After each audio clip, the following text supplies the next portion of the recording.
வணக்கம் நேயர்களே, இது உங்கள் யமுனாஸ் எஃப்எம். இன்னைக்கு நம்ம கேட்க போவது ஒரு சாதாரண கதை அல்ல. காதல், துரோகம், கண்ணீர், மர்மம், பழி வாங்குதல் அனைத்தும் கலந்த ஒரு திகில் பயணம். பல ஆண்டுகளாக மூடி கிடக்கும் ஒரு மாளிகையின் சுவர்களுக்குள் புதைந்திருக்கும் ஒரு பயங்கர ரகசியம், உண்மைக்காக காத்திருக்கும் ஒரு ஆன்மாவின் கதறல். வாருங்கள், நாக மாளிகை கதையின் மர்ம உலகிற்குள் நுழைவோம். அந்த இரவு மழை கொட்டிக் கொண்டிருந்தது. வானமே உடைந்து விழப்போகிறதோ என்று தோன்றும் அளவிற்கு இடியும் மின்னலும் ஒன்றாகச் சேர்ந்து பூமியை அதிர வைத்து கொண்டிருந்தன. ஊரின் எல்லையில் இருந்த அந்த பழைய மாளிகை இருளின் நடுவே ஒரு கரும்பாறை போல நின்றது. அதன் ஜன்னல்கள் காற்றில் படபடவென்று அடித்து கொண்டிருந்தன. அம்மா, எனக்கு பயமா இருக்கு. 8 வயது மீனா தன் தாயின் கையை இறுக்கமாக பிடித்து கொண்டாள். பயப்படாதே கண்ணு, நான் இருக்கே என்று சொன்னாலும் அவளது தாய் கமலாவின் குரலிலேயே நடுக்கம் இருந்தது. ஏனென்றால் அந்த வீட்டில் அவர்கள் இருவரை தவிர வேறு யாரும் இருக்கக்கூடாது. ஆனால் மேல் மாடியில் யாரோ மெதுவாக நடந்து கொண்டிருந்தார்கள். டக் டக் டக். ஒவ்வொரு அடிச்சத்தமும் வீட்டின் அமைதியை உடைத்தது. கமலா மெதுவாக தலை நிமிர்ந்து மேலே பார்த்தாள். யாருங்க என்று குரல் கொடுத்தாள். பதில் இல்லை. ஆனால் நடக்கும் சத்தம் நின்றுவிட்டது. அவள் உள்ளுக்குள் தைரியத்தை வரவழைத்து கொண்டு படிக்கட்டுகளை நோக்கி நடந்தாள். மீனா அவளது சேலையை பிடித்தபடியே பின்னால் வந்தாள். மின்னல் வெட்டிய வெளிச்சத்தில் மேல் மாடி வழி சில நொடிகள் மட்டும் தெரிந்தது. அங்கே வெள்ளை சேலை அணிந்த ஒரு பெண் நின்றிருந்தாள்.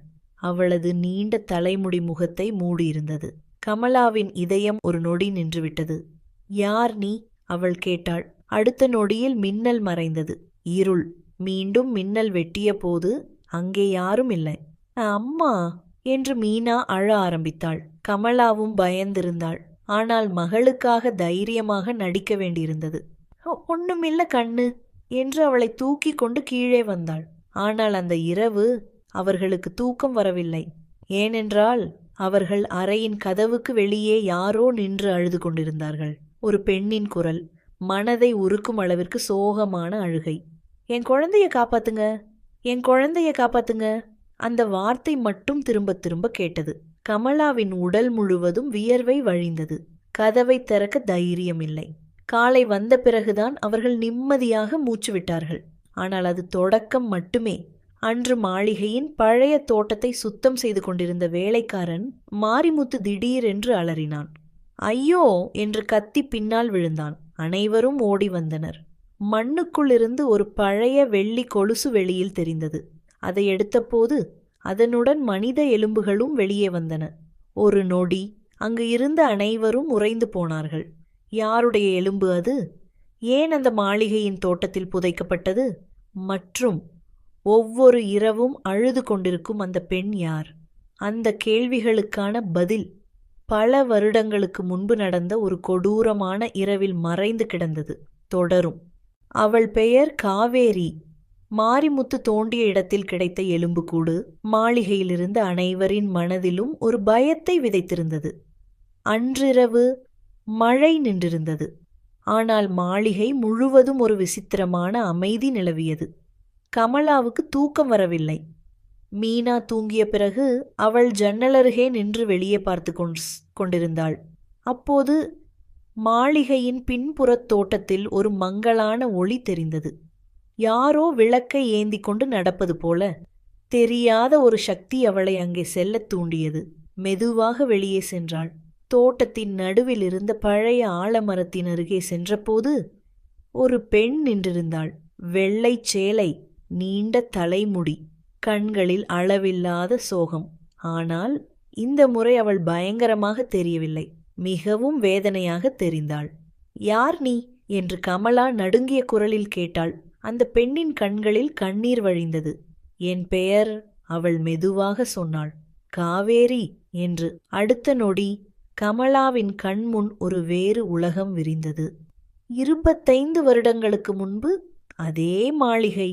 ஆனால் அப்போது அது சிரிப்புகளால் நிரம்பியிருந்தது.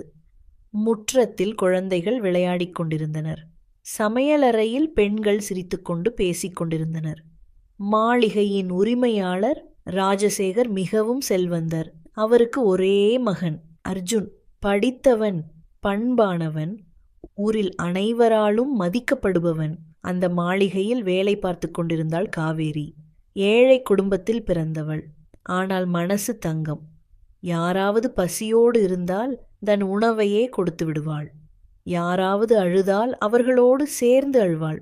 அதனால்தான் ஊரே அவளை நேசித்தது. ஒரு நாள் அர்ஜுன் மாளிகை தோட்டத்தில் புத்தகம் படித்து கொண்டிருந்தான். அப்போது ஓடிக்கொண்டிருந்த ஒரு சிறுவன் தவறி கிணற்றில் விழப்போனான். அந்த நொடியில யோசிக்காமல் ஓடிச் சென்று அவனை பிடித்து காப்பாற்றினாள் காவேரி. அந்த காட்சியை பார்த்த அர்ஜுனின் மனதில் ஏதோ மாறியது. அன்று முதல் அவன் பார்வை காவேரியை தேடத் தொடங்கியது. நாட்கள் நகர்ந்தன. காதலும் வளர்ந்தது. முதலில் நட்பு, பிறகு அக்கறை, பிறகு பிரிய முடியாத பந்தம். ஒரு மாலை சூரியன் மறைந்து கொண்டிருந்தான். தோட்டத்தில் இருந்த மாமரத்தின் கீழ் காவேரி அமர்ந்திருந்தாள். அர்ஜுன் அவளருகே வந்து நின்றான். காவேரி, என்ன ஐயா? நான் உன்னை கல்யாணம் பண்ணிக்கணும்.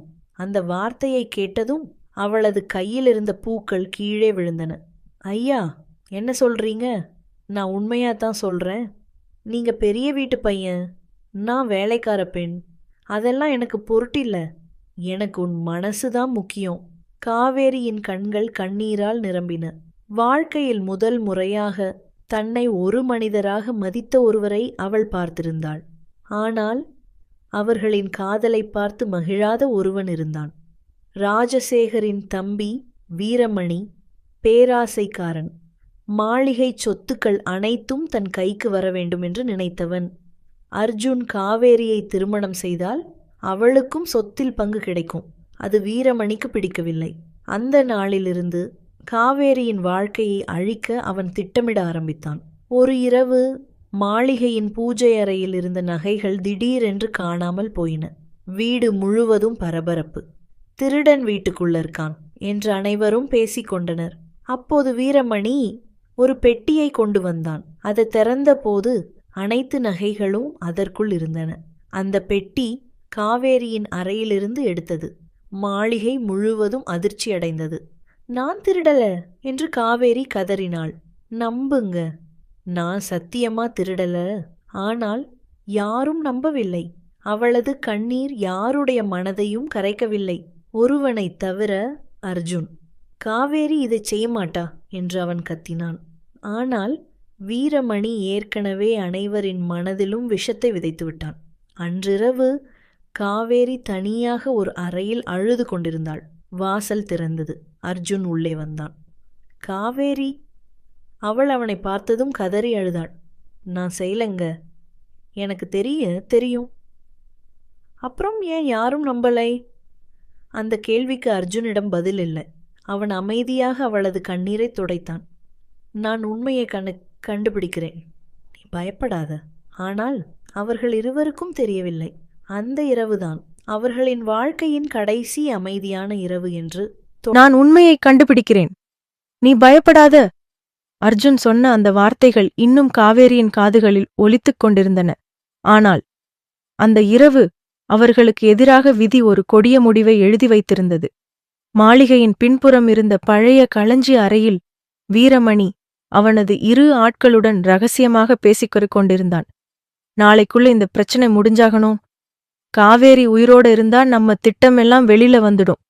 அவனது கண்களில் இரக்கமில்லை, பேராசை மட்டும் இருந்தது. அதே நேரம் காவேரி தன் அறையில் அமர்ந்து அழுது கொண்டிருந்தாள். தன் வயிற்றின் மீது கையை வைத்தாள். அவளது கண்களில் கண்ணீர் வழிந்தது. கண்ணா, உன் அப்பா நம்மள காப்பாத்துவாரு என்று மெதுவாக வயிற்றில் இருக்கும் குழந்தையிடம் பேசினாள். ஆம், காவேரி கர்ப்பமாக இருந்தாள். அந்த உண்மையை இன்னும் யாரிடமும் சொல்லவில்லை. முதலில் அர்ஜுனிடம் சொல்ல வேண்டும் என்று நினைத்திருந்தாள். ஆனால் அவளுக்கு அந்த வாய்ப்பே கிடைக்கவில்லை. நள்ளிரவு. மாளிகை முழுவதும் அமைதி. திடீரென்று காவேரியின் அறைக்கதவு மெதுவாக திறந்தது. அர்ஜுனா என்று அவள் மகிழ்ச்சியுடன் எழுந்தாள். ஆனால் உள்ளே வந்தது வீரமணி. அவனுடன் 2 முரட்டு ஆட்கள். காவேரியின் முகம் வெளிறிப்போனது. என்ன வேணும் உங்களுக்கு என்று நடுங்கிய குரலில் கேட்டாள். வீரமணி சிரித்தான். அது மனிதனின் சிரிப்பாக இல்லை, ஒரு மிருகத்தின் சிரிப்பு. உன்னாலதான் எல்லா பிரச்சனையும், நீ இல்லன்னா இந்த சொத்து முழுக்க என்னோடது. காவேரி பின்னோக்கி நகர்ந்தாள். என்னை விட்டுடுங்க, நான் இந்த ஊரையே விட்டுப் போயிடுறேன். அர்ஜுன் வாழ்க்கையில கூட வரமாட்டேன். வீரமணி மீண்டும் சிரித்தான். நீ உயிரோடு இருந்தா போதும், ஒரு நாள் உண்மை பேசிடுவ. அடுத்த நொடி அவர்கள் காவேரியை இழுத்துச் சென்றனர்.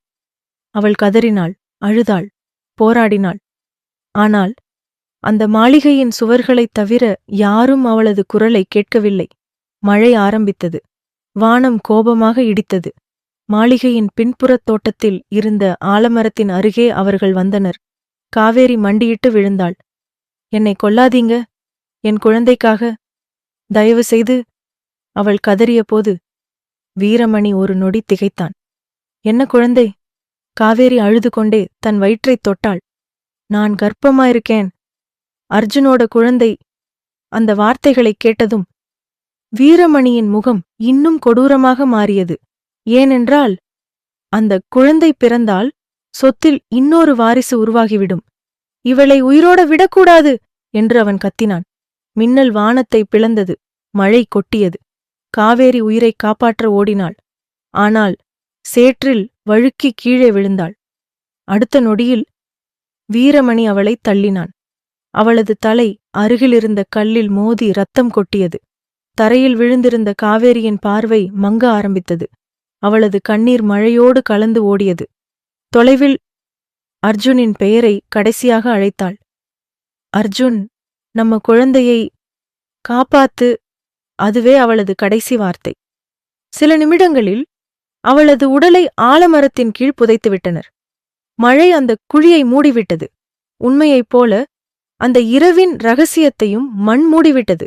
ஆனால் காவேரியின் உயிர் மட்டும் அங்கேயே இருந்தது.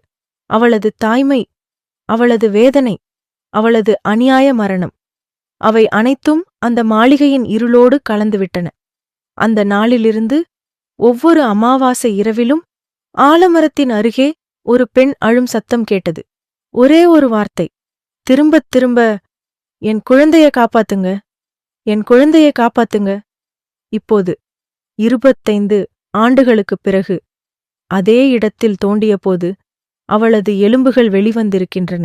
அவளது ஆன்மா மீண்டும் விழித்தெழுந்திருக்கிறது. ஏனென்றால் உண்மை வெளிவர வேண்டிய நேரம் வந்துவிட்டது. காவேரியின் கதை முடிந்த இடத்தில் இருந்து உண்மை தனது பயணத்தை தொடங்கியது. அந்த இரவு கமலா கண்ட காட்சியிலிருந்து மீண்டபோது அவளது கண்களில் கண்ணீர் வழிந்தது. காவேரி அனுபவித்த வேதனையும் அவள் அநியாயமாக இழந்த வாழ்க்கையும் கமலாவின் மனதை உலுக்கியது. இத்தனை வருடமா நீதிக்காக காத்திருக்கிறாளா என்று அவள் தனக்குத்தானே கேட்டுக்கொண்டாள். அப்போது பின்னால் ஒரு குரல் கேட்டது. ஆம். திரும்பி பார்த்தாள். அங்கே நின்றிருந்தார் மாளிகையின் வயதான வேலைக்காரர் ராமசாமி. அவரது கண்கள் கலங்கியிருந்தன. எனக்கு எல்லா உண்மையும் தெரியும் அம்மா என்றார். 25 வருடங்களாக அவர் அந்த ரகசியத்தை மனதில் சுமந்து வாழ்ந்திருந்தார். காவேரி கொல்லப்பட்ட அந்த இரவில் நடந்த அனைத்தையும் அவர் பார்த்திருந்தார். ஆனால் வீரமணியின் மிரட்டலுக்கு பயந்து எதையும் வெளியில் சொல்லவில்லை. அந்த பாவம் என்னை தினமும் கொஞ்சம் கொஞ்சமா கொன்றுகிட்டே இருந்துச்சு என்று அவர் கதறினார். கமலா மெதுவாக, அர்ஜுனுக்கு என்ன ஆச்சு என்று கேட்டாள். ராமசாமி கண்களை மூடி பழைய நினைவுகளுக்குள் மூழ்கினார். காவேரி இறந்த மறுநாளே அர்ஜுன் உண்மையை கண்டுபிடித்திருந்தான். காவேரி திருடவில்லை என்பதற்கான ஆதாரமும் அவனிடம் கிடைத்தது. கோபத்தோடு வீரமணியை எதிர்கொண்டான். ஆனால் வீரமணி அனைத்தையும் மறுத்துவிட்டான். காவேரியை தேடி அர்ஜுன் ஊர் முழுவதும் அலைந்தான். நாட்கள் மாதங்களானது, மாதங்கள் வருடங்களானது. காவேரி தன்னை விட்டு சென்று விட்டாள் என்று அனைவரும் நம்பினார்கள். ஆனால் அர்ஜுனால் மட்டும் அதை நம்ப முடியவில்லை. அவளது நினைவுகளோடு வாழ்ந்தான். ஒரு நாள் அதே ஆலமரத்தின் கீழ் நின்றபோது திடீரென்று மாரடைப்பால் உயிரிழந்தான். கடைசி வரை அவன் உதடுகளில் இருந்த பெயர் காவேரிதான். இதை கேட்ட கமலாவின் கண்கள் கலங்கின. ஒரு காதல், ஒரு தாய்மை, ஒரு வாழ்க்கை, அனைத்தும் ஒருவனின் பேராசைக்காக அழிக்கப்பட்டிருந்தது. அடுத்த நாள் காவேரியின் எலும்புகள் போலீசிடம் ஒப்படைக்கப்பட்டன. பல ஆண்டுகளாக புதைந்து கிடந்த வழக்கு மீண்டும் திறக்கப்பட்டது. வீரமணி இறந்து பல வருடங்களாகியிருந்தாலும் அவனது குற்றங்கள் அதிகாரப்பூர்வமாக பதிவு செய்யப்பட்டன. ஊர் மக்களுக்கு உண்மை தெரிந்தது. காவேரியின் பெயர் மீண்டும் மதிப்புடன் உச்சரிக்கப்பட்டது. அன்று இரவு மாளிகை முழுவதும் ஒரு விசித்திரமான அமைதி நிலவியது. கமலா, மீனா, ராமசாமி மூவரும் ஆலமரத்தின் அருகே நின்றிருந்தனர். காவேரிக்காக ஒரு விளக்கு ஏற்றப்பட்டது. மெதுவாக காற்று வீசியது. விளக்குச் சுடர் அசைந்தது. திடீரென்று அவர்களுக்கு முன்னால் ஒரு ஒளி தோன்றியது. அந்த ஒளிக்குள் காவேரி நின்றிருந்தாள். இப்போது அவள் முகத்தில் வேதனை இல்லை, கண்களில் கண்ணீர் இல்லை. ஒரு தாயின் அமைதியும் ஒரு காதலியின் நிம்மதியும் மட்டுமே இருந்தது. அவள் மெதுவாக மீனாவை நோக்கி நடந்தாள். மீனா பயப்படவில்லை. ஏனென்றால் காவேரியின் முகத்தில் அன்பு மட்டுமே இருந்தது. அவள் மீனாவின் தலையை மெதுவாக வருடினாள். நன்றி என்று அவளது உதடுகள் அசைந்தன. பின்னர் கமலாவை நோக்கி பார்த்தாள். எனக்கு நீதி கிடைத்துவிட்டது என்பது போல் அவளது கண்கள் பேசின. அந்த நேரத்தில் மாளிகையின் மறுபுறம் இன்னொரு ஒளி தோன்றியது. வெள்ளை வேட்டியும் அமைதியான முகமும் கொண்ட அர்ஜுன் அங்கே நின்றிருந்தான். 25 வருடங்களாக காத்திருந்த ஆன்மா. காவேரி அவனை பார்த்ததும் அவளது கண்களில் மீண்டும் கண்ணீர் வழிந்தது. ஆனால் அது துயரத்தின் கண்ணீர் அல்ல, சந்தோஷத்தின் கண்ணீர். அர்ஜுன் தனது கையை நீட்டினான். காவேரி அவனது கையை பிடித்தாள். பல வருடங்களுக்கு முன் பிரிக்கப்பட்ட 2 உயிர்கள் மீண்டும் ஒன்றானது.